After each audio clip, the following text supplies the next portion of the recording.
La dette immobilière moyenne des Français est juste gigantesque, voici les chiffres. L'investissement dans l'immobilier est une transaction qui séduit beaucoup de Français. Toutefois, tout le monde ne dispose pas de l'apport nécessaire pour l'achat de biens, d'où le passage obligatoire vers l'emprunt. Le surendettement, un problème qui touche de nombreux Français.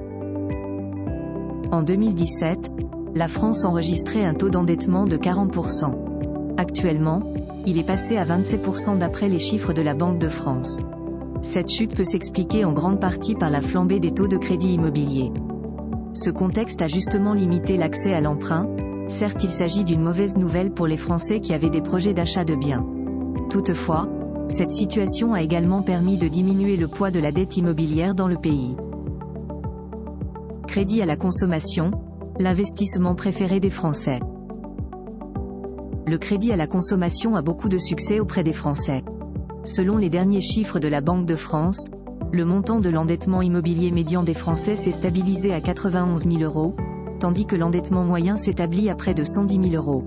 Parmi les régions où ce phénomène est le plus accentué, il y a l'Île-de-France, la Corse ainsi que la Normandie.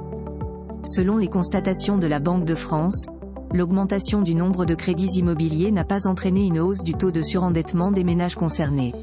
En revanche, il y a de plus en plus de Français qui s'endettent avec des crédits à la consommation. Les Français s'endettent sur une durée plus longue.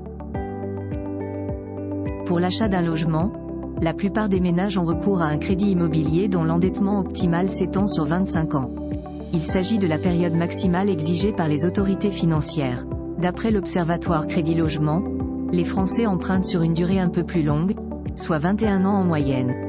Il s'agit tout simplement d'une situation inédite qui touche plus particulièrement les 20 à 25 ans. Cette tranche est d'ailleurs devenue la norme depuis quelques années. Dans le but d'alléger les mensualités, les Français s'endettent sur une plus longue durée. Toutefois, cette augmentation du délai de remboursement ne suffit pas toujours pour compenser la hausse du prix des biens immobiliers. Ce n'est pas tout puisqu'il ne permet pas non plus d'amortir la remontée des taux d'apport. Tout cela a inévitablement entraîné la baisse vertigineuse des productions de crédit qui a été observée en 2022. D'un autre côté, les Français sont mis à mal par la flambée des taux de crédit immobilier qui a perduré depuis 2 ans. La conséquence de cette situation est beaucoup plus accentuée auprès des primo-accédants, c'est-à-dire ceux qui achètent un logement pour la première fois. Quoi qu'il en soit, le contexte semble s'améliorer progressivement depuis le mois de décembre 2023.